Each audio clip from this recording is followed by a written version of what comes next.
जय हिंद दोस्तों, कैसे हैं आप सभी।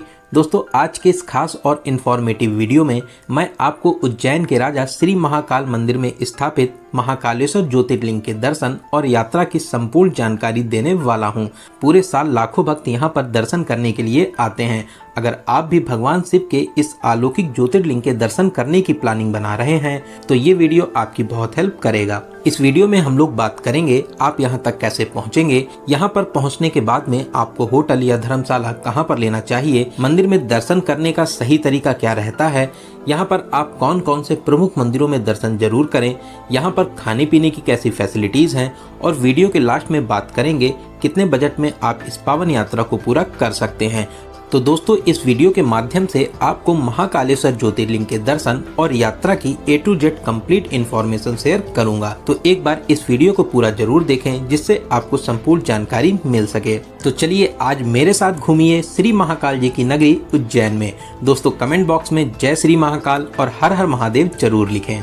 भगवान शिव के 12 ज्योतिर्लिंगों में से एक महाकालेश्वर ज्योतिर्लिंग मध्य प्रदेश के उज्जैन में शिप्रा नदी के किनारे स्थापित है। इस ज्योतिर्लिंग को सबसे शक्तिशाली ज्योतिर्लिंग माना जाता है। तो चलिए सबसे पहले बात करते हैं कि आप उज्जैन कैसे पहुंचेंगे। उज्जैन तक आप बस, ट्रेन, फ्लाइट, प्राइवेट कार हर तरीके से आ सकते हैं।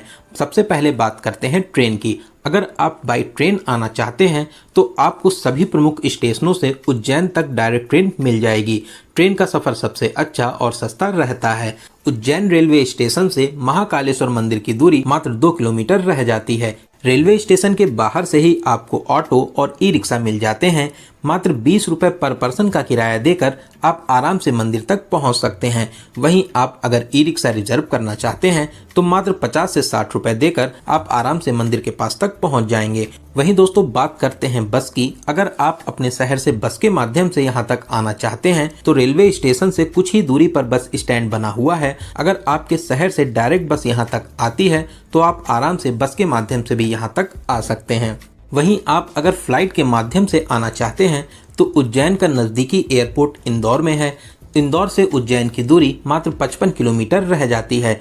इंदौर तक आप आराम से फ्लाइट के माध्यम से आ सकते हैं, फिर आप बस या टैक्सी के माध्यम से उज्जैन तक पहुंच सकते हैं।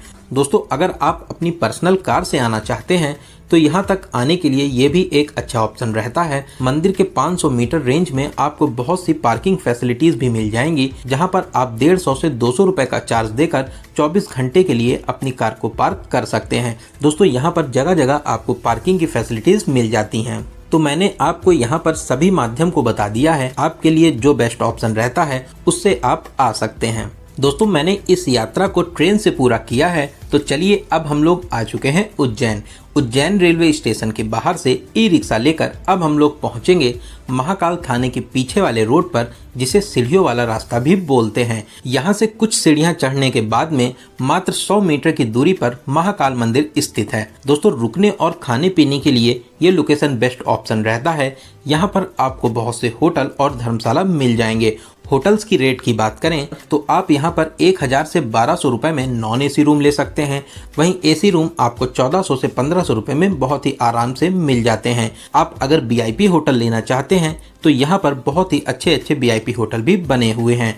वहीं बात धर्मशाला की करें तो यहाँ पर बहुत से धर्मशाला भी बने हुए हैं, जहाँ पर मात्र आप 500 से 600 रुपए में एक अच्छा सा रूम ले सकते हैं।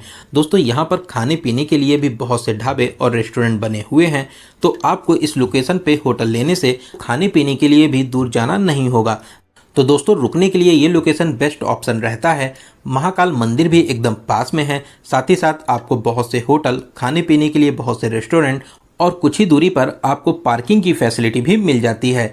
तो दोस्तों, रुकने के लिए ये लोकेशन सबसे बेस्ट ऑप्शन रहता है। अगर आप मंदिर ट्रस्ट के महाकालेश्वर भक्त निवास में रुकना चाहते हैं तो आप यहाँ पर भी रुक सकते हैं। यहाँ पर आपको डबल बेडरूम 1120 रुपए में स्टार्ट हो जाते हैं और आप यहाँ पर double bed, 4 bed, 6 bed, 8 bed और एक हॉल भी ले सकते हैं। दोस्तों, ये भक्त निवास भारत माता मंदिर के पास में ही स्थित है, लेकिन इसकी बुकिंग आपको ऑनलाइन करनी रहती है, क्योंकि ऑफलाइन में आपको रूम मिलना थोड़ा मुश्किल हो जाता है, क्योंकि ज्यादा भीड़ होने के कारण आपको रूम खाली नहीं मिलते हैं। भारत माता मंदिर के पास में ही स्वस्तिक रेस्टोरेंट बना हुआ है, जहां पर आप मात्र 120 रुपए में भरपेट भोजन कर सकते हैं। तो दोस्तों यहाँ पर खाने पीने की भी आपको बहुत ही अच्छी फैसिलिटीज मिल जाती हैं। तो चलिए एक अच्छा सा रूम लेने के बाद में कुछ देर आराम करेंगे और फिर स्नान करने के बाद में अब हम लोग चलेंगे मंदिर में दर्शन करने के लिए। आप अगर चाहें तो यहाँ के प्रसिद्ध श्री राम घाट पर स्नान कर सकते हैं। मैक्सिमम लोग पवित्र शिप्रा नदी में स्नान करने के बाद ही दर्शन करने जाते हैं। तो चलिए सबसे पहले हम लोग चलेंगे महाकाल मंदिर में श्री महाकालेश्वर ज्योतिर्लिंग के दर्शन करने के लिए। दोस्तों यहाँ पर एंट्री करने के लिए बहुत से गेट बने हुए हैं। गेट नंबर 1, गेट नंबर 2 और गेट नंबर 4 से आप एंट्री कर सकते हैं। यहाँ पर बहुत ही ज्यादा भीड़ भाड़ होती है। नॉर्मल लाइन में दर्शन करने में आपको लगभग 1 घंटा लग जाता है। वहीं बहुत ज्यादा भीड़ होने पर आपको 5 से 6 घंटे का समय भी लग सकता है। तो आप अगर जल्दी दर्शन प्राप्त करना चाहते हैं तो गेट नंबर 4 के पास में ही शीघ्र दर्शन का काउंटर बना हुआ है, जो बड़ा गणेश जी मंदिर के पास में स्थित है। शीघ्र दर्शन के लिए 250 रुपए पर पर्सन का चार्ज देकर आप मात्र 10 से 15 मिनट में दर्शन प्राप्त कर सकते हैं। वहीं आप अगर गर्भगृह में जाकर दर्शन करना चाहते हैं तो इसके लिए आपको 750 रुपए पर पर्सन का चार्ज देना रहता है और आप धोती और गमछा पहनकर गर्भगृह में प्रवेश कर सकते हैं। धोती आपको इसी 750 रुपए में मिलती है जो यूज्ड रहती है। बाद में आपको ये धोती वापस करना रहता है। आप अगर चाहें तो अपने लिए नई धोती भी ला सकते हैं। वहीं दोस्तों आप अगर इस साल सावन में दर्शन करने आ रहे हैं तो आप गर्भगृह में जाकर दर्शन नहीं कर पाएंगे, क्योंकि पूरे सावन भर 2 महीने के लिए गर्भगृह में प्रवेश बंद कर दिया गया है। आप सावन के बाद में फिर से गर्भगृह में प्रवेश करके आराम से भगवान जी के दर्शन कर सकते हैं। तो दोस्तों आप चाहें तो शीघ्र दर्शन कर सकते हैं, गर्भगृह में जाके दर्शन कर सकते हैं, या आप नॉर्मल लाइन में लगकर महादेव जी का जयकारा लगाते हुए आगे बढ़ते रहें और महाकाल जी के अलौकिक दर्शन प्राप्त करके अपने जीवन को सफल बना सकते हैं। दोस्तों बहुत ही दिव्य और अद्भुत ज्योतिर्लिंग है। महादेव आपकी सभी मनोकामनाओं को जरूर पूरा करें। महाकाल मंदिर परिसर में बहुत से देवी देवताओं के मंदिर बने हुए हैं। आप आराम से यहाँ पर सभी देवी देवताओं के दर्शन करके फिर आप मंदिर के बाहर आ सकते हैं। मंदिर से बाहर आकर आप महाकाल लोक में भी घूम सकते हैं। भक्त जनों के लिए बहुत ही सुंदर और विशाल लोक बनाया गया है। महादेव जी की अनेक लीलाओं को मूर्तियों के माध्यम से दिखाया गया है। लेकिन दोस्तों मैं आपको एडवाइस करूंगा, अगर आप शाम को महाकाल लोक में घूमने आते हैं तो आपको बहुत ही ज़्यादा अच्छा लगेगा। लाइट में ये महाकाल लोक एकदम स्वर्ग जैसा लगता है, तो आपको रात में यहाँ पर बहुत ही ज़्यादा अच्छा लगेगा। तो आप कोशिश करिए कि एक बार शाम को यहाँ पर घूमने जरूर आइए। महाकाल लोक से ही आपको भारत माता मंदिर दिख जाता है। तो अब हम लोग चलेंगे भारत माता मंदिर में दर्शन करने के लिए। बहुत ही आकर्षक मंदिर बना हुआ है। मंदिर के बाहर ही अखंड भारत को दिखाया गया है, जिसे देखकर आपको बहुत ही ज़्यादा अच्छा लगेगा। सीढ़ियाँ चढ़कर आप ऊपर आ जाइए और यहाँ पर आप भारत माता के दर्शन कर सकते हैं। दोस्तों बहुत ही ज़्यादा आकर्षक मंदिर बना हुआ है। आप यहाँ पर अपनी यादों के लिए प्यारी प्यारी फोटोशूट करा सकते हैं। चलिए अब हम लोग महाकाल लोक परिसर से बाहर आकर गेट नंबर 4 के पास में स्थित बड़ा गणेश जी मंदिर में दर्शन करने चलेंगे। दोस्तों यहाँ पर गणेश जी की विशाल प्रतिमा स्थापित है। आप यहाँ पर गणेश जी के दर्शन करिए और गणेश जी का आशीर्वाद प्राप्त कर सकते हैं। दोस्तों बहुत ही प्यारा मंदिर है।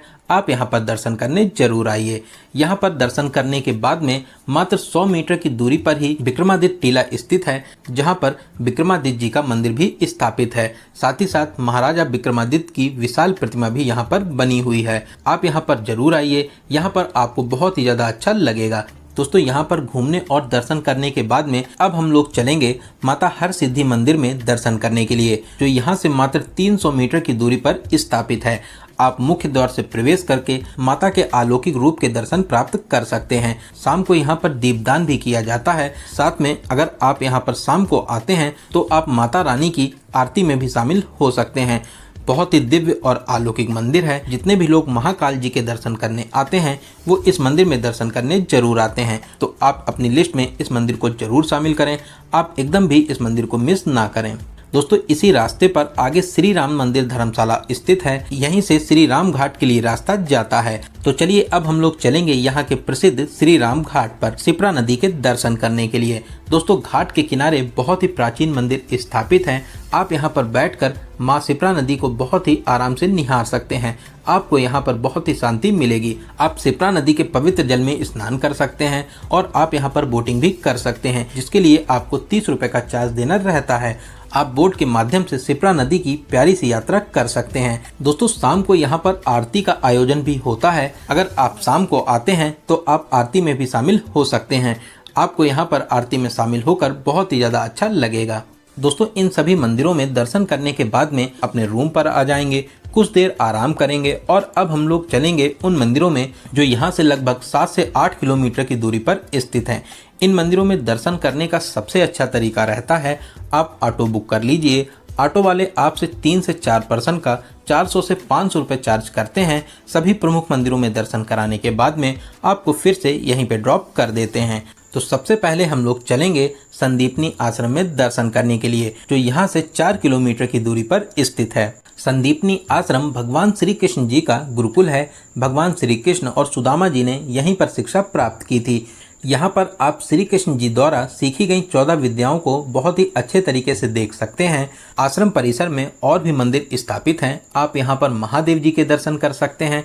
साथ ही साथ यहाँ पर पास में ही कुंड बना हुआ है, जहाँ पर आप कुछ देर बैठकर आराम भी कर सकते हैं। यहाँ पर श्री कृष्ण जी की पाठशाला भी स्थित है। साथ ही साथ कुबेर जी का भी मंदिर स्थापित है। यहाँ पर दर्शन और घूमने के बाद में अब हम लोग चलेंगे अपने अगले प्लेस पर। हम लोगों का अगला प्रमुख मंदिर है श्री मंगलनाथ मंदिर। ये पूरे विश्व में अकेला मंदिर है जहाँ पर मंगलनाथ जी के दर्शन होते हैं। अगर किसी को मांगलिक दोष है तो यहाँ पर पूजा अर्चना कराने के बाद में आप दोष मुक्त हो सकते हैं। अगर आप चाहें तो यहाँ पर पूजा अर्चना भी करा सकते हैं। यहाँ पर दर्शन करने के बाद में अब हम लोग चलेंगे उज्जैन के कोतवाल काल भैरव मंदिर में दर्शन करने के लिए। श्री महाकाल उज्जैन के राजा हैं और श्री काल भैरव उनके सेनापति। श्री काल भैरव मंदिर में बहुत ही ज्यादा भीड़ भाड़ होती है। यहाँ पर दर्शन करने में आपको 1 से 2 घंटे लग सकते हैं। अब हम लोग मंदिर में प्रवेश करेंगे, श्री काल भैरव जी के दर्शन प्राप्त करेंगे और यहाँ पर आप दीपदान भी कर सकते हैं। दीपदान की विशेष मान्यताएं हैं। आप अगर चाहें तो यहाँ पर दीपदान भी कर सकते हैं। दोस्तों यहाँ पर दर्शन करने के बाद में अब हम लोग चलेंगे गढ़कालिका जी के दर्शन करने के लिए। ये मंदिर भी बहुत ही ज़्यादा प्रसिद्ध है और अपनी दिव्य शक्तियों के लिए जाना जाता है। यहाँ पर माता रानी के प्यारे से दर्शन प्राप्त करेंगे। दोस्तों यहाँ पर दर्शन करने के विशेष फल मिलते हैं। आप अपनी लिस्ट में इस मंदिर को जरूर शामिल करिए। दोस्तों बहुत ही अलौकिक मंदिर है। आप यहाँ पर दर्शन करने जरूर आइए। माता रानी आपकी सभी मनोकामनाओं को जरूर पूरा करेंगी। गढ़कालिका मंदिर के पास में ही गणेश जी का मंदिर भी स्थापित है। यहाँ पर भी आप दर्शन कर सकते हैं। इन मंदिरों के अलावा आप श्री सिद्धभट मंदिर में दर्शन करने जा सकते हैं। भरथरी गुफा में भी दर्शन करने जा सकते हैं। दोस्तों ये उज्जैन के बहुत ही ज्यादा प्रमुख मंदिर हैं। आप यहाँ पर दर्शन करने जरूर आइए। तो दोस्तों इन सभी प्रमुख मंदिरों में दर्शन करने के बाद में अब हम लोग वापस अपने होटल में आ जाएंगे।